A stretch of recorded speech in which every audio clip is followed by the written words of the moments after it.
Hi hello, ഇന്ന് ഞങ്ങൾ കാച്ചിൽ പറിക്കുന്ന ഒരു വീഡിയോ കണ്ടാണ് കേട്ടോ വന്നിട്ടുള്ളത്. അപ്പോൾ കാച്ചിൽ നമ്മൾ കുറേ പറിച്ച് കഴിയുമ്പോൾ താഴേക്കൊക്കെ വളരുമ്പോൾ കമ്പിയും കൈക്കോട്ടൊക്കെ തട്ടി അത് കുറേ ചതഞ്ഞു പോകും കേട്ടോ.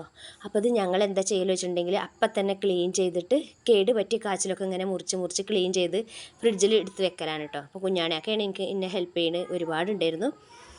അപ്പോൾ ഇതൊക്കെ ഇങ്ങനെ കൊണ്ടുവന്നിട്ട് ഫ്രിഡ്ജിൽ സൂക്ഷിച്ച് വെക്കും. പിന്നെ കൂട്ടാനും വെക്കാം, പുഴുങ്ങും ചെയ്യുക. ഇതൊക്കെ കഴിക്കുന്നത് നമ്മുടെ ശരീരത്തിന് നല്ലതാണ് കേട്ടോ.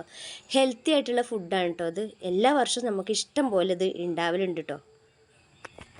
അപ്പോഴേ കാച്ചിൽ നമുക്ക് സ്റ്റോക്ക് ചെയ്യാൻ, അപ്പോൾ കിളച്ച് വരുമ്പോൾ ഈ കാച്ചിലിൻ്റെ അവിടെ ഇവിടെയൊക്കെ കമ്പിയും കത്തിയൊക്കെ തട്ടി കാച്ചിൽ ഇങ്ങനെ മുറിയാവും. അപ്പോൾ നമ്മൾ പുറത്തെടുത്ത് വെച്ചാൽ പെട്ടെന്ന് കേടുവരും. അപ്പോൾ നമുക്ക് സ്റ്റോക്ക് ചെയ്ത് വെക്കാം, ഫ്രിഡ്ജിൽ നമുക്ക് സ്റ്റോക്ക് ചെയ്ത് വെക്കാം കേട്ടോ. ഞാനിങ്ങനെ മുറിച്ച് കഴുകിയിട്ട് ഇങ്ങനെ ഒരു കവറിലിട്ടുകൊണ്ടാണ് കേട്ടോ ഫ്രിഡ്ജിൽ വെക്കാൻ പോണത്.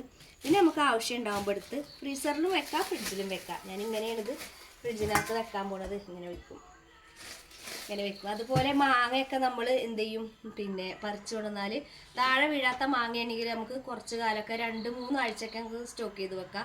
ഇതിപ്പോൾ നല്ലോണം ചരച്ചിട്ടുണ്ട്, അപ്പോൾ ഇത് പെട്ടെന്ന് പഴുക്കും, മധുരം വരും. നല്ല പച്ച മാങ്ങ നോക്കിയിട്ട് ഇതൊക്കെ പച്ച മാങ്ങയാണ്. ചമ്മന്തി അരക്കാനും കറി വെക്കാനൊക്കെ പറ്റും. നമുക്ക് ഫ്രിഡ്ജിൽ ഇങ്ങനെ സ്റ്റോക്ക് ചെയ്യാൻ പറ്റും കേട്ടോ. അപ്പോൾ ഇത് കുറേ കാച്ചിൽ പറിച്ചു വീട്ടിൽ നിന്ന് ഉമ്മാൻ്റെ അടുത്ത്. എൻ്റെ വീട്ടിൽ ഇത് ഉണ്ട് കാച്ചിൽ. അപ്പോൾ അതുകൊണ്ട് കടയിൽ നിന്നൊക്കെ വാങ്ങുകയാണെങ്കിൽ നമുക്ക് കാച്ചിൽ കിട്ടും. പക്ഷെ അതൊക്കെ എങ്ങനെ കൃഷി ചെയ്ത് ഉണ്ടാക്കണമെന്ന് നമുക്കറിയില്ല. ഇത് നമ്മുടെ വീട്ടിൽ ഉണ്ടാക്കണമെന്ന് അറിയുമ്പോൾ വളമൊന്നും ഇടാതെ തികച്ചും നാച്ചുറലായിട്ട് ഉണ്ടാക്കുന്ന കൃഷിയാണ്. അപ്പോൾ എല്ലാവരും ഒരു കാച്ചിലൊക്കെ ഉണ്ടാക്കി ഇങ്ങനെ സ്റ്റോക്ക് ചെയ്ത് വെച്ച് കഴിച്ചുകൊണ്ട് അടിപൊളിയാണ്. അപ്പോൾ കണ്ടോ, അതൊക്കെ നല്ല സൂപ്പറാണ്, നല്ല ടേസ്റ്റാണ്. വെന്ത് ഇങ്ങോട്ട് എന്താ പറയുക, ഉടയും. ചിക്കൻ കറിയും ബീഫ് കറിയും ചമ്മന്തിയും ഒക്കെ ഉണ്ടെങ്കിൽ നമുക്ക് ഈ കാച്ചിൽ ഉപയോഗിക്കാൻ പറ്റും കേട്ടോ.